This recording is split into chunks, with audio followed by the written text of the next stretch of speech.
Hello, hello, hello. It's Thursday, April 21st. I am David McGar. This is Property Value, where I talk about commercial real estate focused on South Florida. Let's go into these headlines and see what's happening in our neighborhood. So, first headline, these beautiful people. This is from The Real Deal, and it states that, where's the title at? There we go. Related group allegedly jilted investors in waterfront West Palm Resi project lawsuit. Land sellers allege they were owed a cut of future condo sales until the developer converted plan to rentals. This is by Catherine Callardris. So, related group, big group in South Florida, big group in New York. Let's get into this. It states investors who sold waterfront land to the related group for its Icon Marina Village development in West Palm Beach sued the condo developer. Allegedly, they were cheated out of an agreement that would have given them nearly $13 million. Allegedly. Okay, that's all I can say. Allegedly. Stephen and Louise Kornfeld and Jody Wiseman filed the lawsuit against TRG North Flagler Venture, an RDIMV owner, affiliate to the Miami-based Related. The three investors sold the site at 4334 North Flagler Drive to Related in 2005, property records show. The planned 24-story, two-tower, 399-unit development is within a master plan 19-acre assemblage where an additional 650 units could be built near the super yacht marina that Wayne Heisinger Jr. sold last year to Safe Harbor Marinas. In a complaint filed this month in Miami-Dade Circuit Court, the Kornfelds and Wiseman alleged that Related fraudulently transferred its assets from TRG North Flagler Venture to RDIMV owner to avoid paying them. The lawsuit centers on the way the partners in Related structured the sale. Related's TRG North Flagler took over the site and paid off the sellers $3.4 million mortgage. The entity also made a partial cash payment to the sellers and agreed to give them a cut of future cash flow generated by the sales of the condo units, according to the complaint. Through a promissory note, TRG North Flagler would make back end payments of at least about $1.2 million plus 8% interest and up to $3.7 million plus 8% interest if the project sales approached $100 million. In the complaint, the seller's attorney, Jason Kellogg of Levine, Kellogg, and Lemon Schneider Grossman, states that his clients had declined to pursue lucrative upfront cash transactions with other reputable buyers to instead work with Related. Related broke ground on a luxury rental project last year, records show. The developer tapped Balfour Beatty to handle construction. Related's RDIMF owner also closed on $95 million in construction financing from Santander Bank last year. The project sits on 5-acre site and will include a shared courtyard with pool and beach club.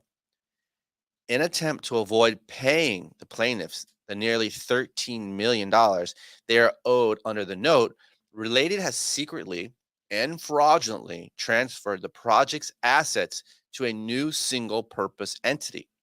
The complaint alleges it has also changed the project from condominium units to rentals, cutting off the source of repayment as set forth in the note. Matt Allen, Executive Vice President and COO at Related, signed the note, which is dated June 2005. Half of the proceeds were owed to Wiseman and half to the Kornfelds, according to the agreement. A spokesman for Related declined to comment. The luxury residential market for condos and homes, as well as rentals, has boomed in West Palm Beach, and Related has been expanding in the city.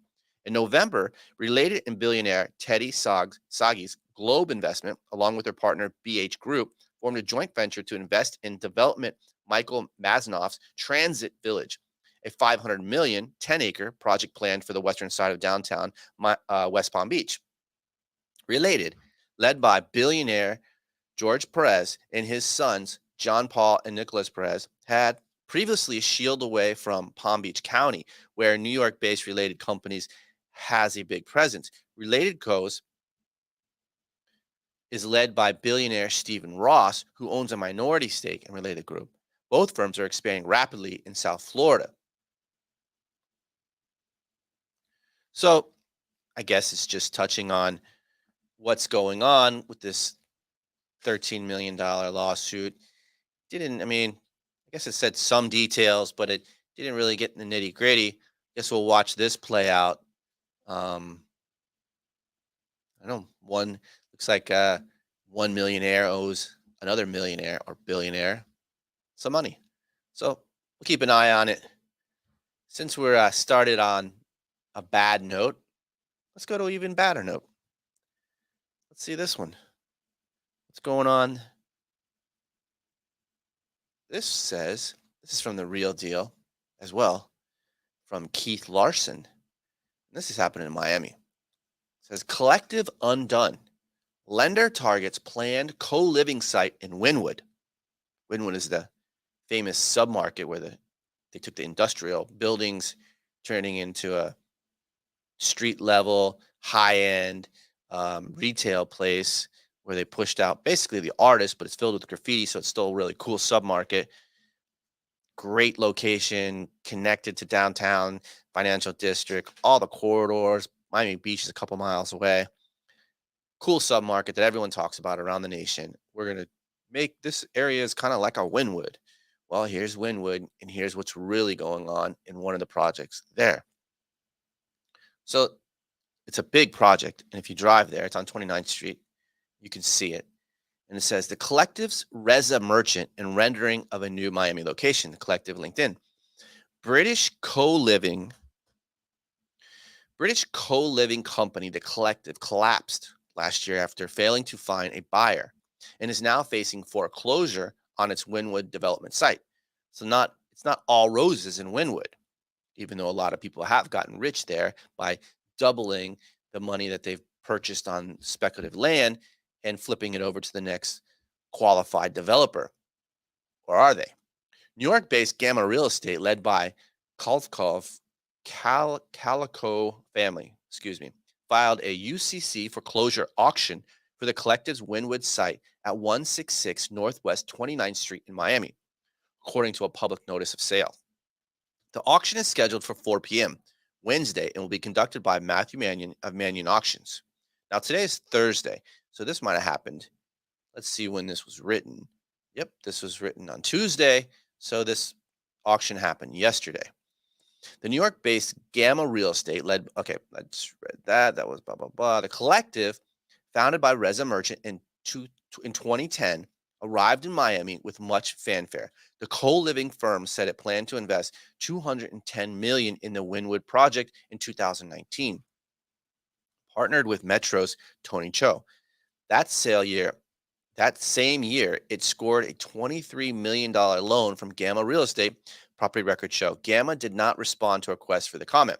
Last year, the collective revealed its plans for the site, which included an 8-story, 8 to 12-story co-living building with 180 residential units, 70 lodging rooms, and 9,000 square feet of ground floor retail. Units would range from studios to 6-bedroom apartments geared toward young professionals, according to the developer's proposal. The City of Miami's Urban Development Review Board approved the plans in May. At that time, the collective operated 1,600 co-living units in 6 cities in 4 countries and had 19 projects under development. But the collective had fallen on hard times during the pandemic. In September, the company filed for administration in the United Kingdom, the equivalent of a Chapter 11 bankruptcy, as occupancy levels and its co-living locations dropped and pandemic forced delays at its pipeline of projects. Excuse me. The company's net loss of about $13 million in 2019 jumped to a loss of about $48 million in 2020, according to a report by FTI Consulting, which was appointed administrators of the company's UK bankruptcy. FTI Consulting did not respond to a request for comment. As a result of its struggles, the company faced foreclosures on its key Brooklyn properties. In January, the firm sold its development site in Brooklyn, Williamsburg for 54 million, dollars, avoiding a foreclosure. That money was used to pay off a $49 million mortgage held by the Kaufhof family. The company also recently lost another Brooklyn property in Red Sty to a foreclosure. The collective still has locations in West London, Canary Wharf in the UK, and the paper factory in New York City's Long Island City neighborhood, according to the website. So I guess the collective will bounce back. They're just taking hard times on what happened during the pandemic, and we'll look to see who buys that site in Wynwood and what their plans are for there. So, you know, they'll bounce back, and some other lucky developer will get to plan their good project in Wynwood. All right, two you know, on the more not so positive articles, but let's look at this one that says this is from CoStar News, STR data. Not sure who wrote it. Let's see if there's someone at the end. Oh, it says STR tourism. So it says positive outlook for tourism despite increasing financial pressures. Survey shows affordability, government restrictions affect tourism recovery. Oh, here it is. This is by Sean Morgan. So it says in recent months, COVID-19 restrictions have dissipated, and that along with wanting concerns about the virus has fueled strong demand for travel. People want to get out, people want to stretch their legs, people want to get out and go see places that they haven't seen in 2 years. And exactly what the next sentence says. After 2 years of significant travel restrictions and uncertainty, some may see this as grounds for new levels of optimism. Others might argue that the industry should remain cautious amid soaring cost of living, declining consumer confidence, a war in Europe, and other factors that may be obstacles along the path of recovery. And I agree. With rates going up and inflation out of control, people might not want to just take their money and go spend it on traveling. The latest consumer survey conducted in February 2022 by STR canvassed more than 1,300 global travelers to shed light on current views toward travel and future projections. STR is CoStar's hospitality analytics firm. COVID-19 has ignited new ambitions to travel. Wanderlust was important for many consumers before the pandemic. Its growing importance was evidenced as the industry recorded constant growth before COVID-19. However, the past few years offered fewer opportunities for travel, especially internationally, due to the COVID-19 restrictions. Meanwhile, for those who have traveled, experiences were regularly shrouded with uncertainty due to the cancellation concerns or changing travel requirements. Pent-up demand is, therefore, one factor that helps to explain the strong outlook for future travel. Another theory is that COVID-19 has shifted consumer priorities and stirred newfound interest that could benefit the industry. The latest STR survey findings show that 4 in 10 travelers expect to travel more, domestically or internationally, once the pandemic is completely over than they did before the pandemic. No propensity to travel. The difference between those who said they were more likely than less likely to travel post COVID-19 was 32% for both domestic and international tourism. This signals increased intent to travel, especially to international destinations, compared with previous research conducted in July and December 2021. Well, what happens with inflation and with raising rates from the Fed and with the 2.75 that they said we're going to reach in 2023? And historically, it says after 2.75, we go into recession. What happens with traveling if we go into recession? Do people still travel? Is there still optimism? Let's read on. Importance of affordability. At a time of increasing utility, fuel, and food costs, demonstrating better value for money may be the new battlefield for brands and winning over customers. The survey showed that affordability and value for money was the most important consideration for choosing holidays. Other factors such as quality of accommodation and destination attributes such as culture and history and things to do were less important. The COVID-19 status of the destination was considered less important than financial aspects. However, disproportionately High number of respondents, 26%, said that COVID-19 was the most important factor in destination choice, which shows that the pandemic divides public opinion to a degree. These findings suggest that perceptions of value for money in tourism and hospitality may be increasing scrutinized in the coming weeks and months as the squeeze on household incomes continues. This is what I was talking about, getting with the inflation. Government decisions could make or break the industry. Government interventions were generally heralded in the early phase of the pandemic, as many governments provided generous levels of support for workers and industries most affected by the pandemic. And hence why we have inflation with all the trillions of dollars that went out during the pandemic to help these businesses. However, according to STR survey results, there's a few among consumers now that government imposed barriers could be the biggest obstacle to future travel. 7 out of 10 of those surveys said government related interventions, such as quarantine and travel restrictions, might prevent them traveling in the next 12 months. Comfort barriers, which include concerns about infection and financial obstacles, were perceived overall to be less problematic or significant for future travel than government barriers. The evidence suggests that consumers continue to demonstrate lingering anxieties not just about the virus, but also regarding the path ahead for tourism. Uncertainty is known to have a negative impact on consumer spending and behavior. However, the extent to which mussing about future travel restrictions are affecting bookings remains to be seen. The path ahead for tourism currently looks bright, with hotel occupancy in many parts of the world recovering strongly toward pre pandemic levels. Macroeconomic and geopolitical headwinds seem unlikely to ameliorate soon and indeed may stiffen in the short term due to more inflationary pressures.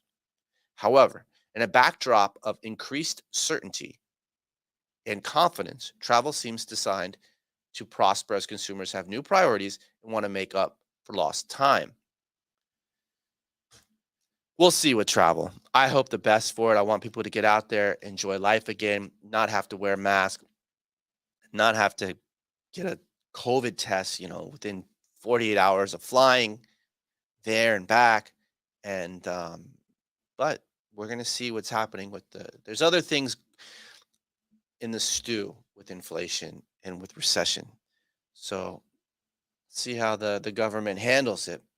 And in speaking of that, seeing how inflation and government handles it, one of the indicators is a 10-year Treasury. So we can go over there and we can look at it from Wall Street Journal Markets 10-year Treasury note. 2.86 seems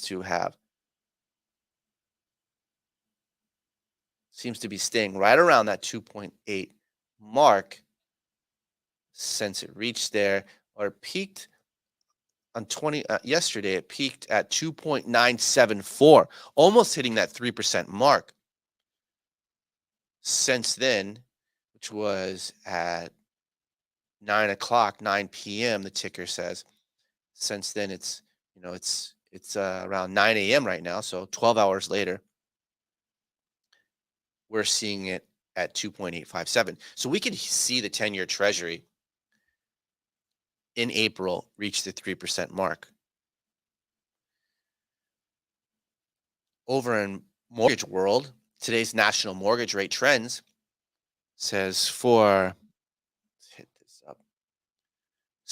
today, Thursday, April 21st, 2022, the average rate for the benchmark 30-year fixed mortgage is 5.28%, an increase of 22 base points over the last 7 days. 7 days. If you're looking to refinance your current loan, the national average rate for 30-year fixed refinance is 5.25, up 19 base points over the last week. Meanwhile, the national average 15-year fixed refinance is 4.46, up 15 base points over the last 7 days. Better get out there and get that capital if you're going to refinance or looking to buy something or do a cash out refinance. Anyways, I'm David McGard. You've been listening to Property Value. Today's Thursday, April 21st. See you back on Monday. Have a beautiful weekend. God bless.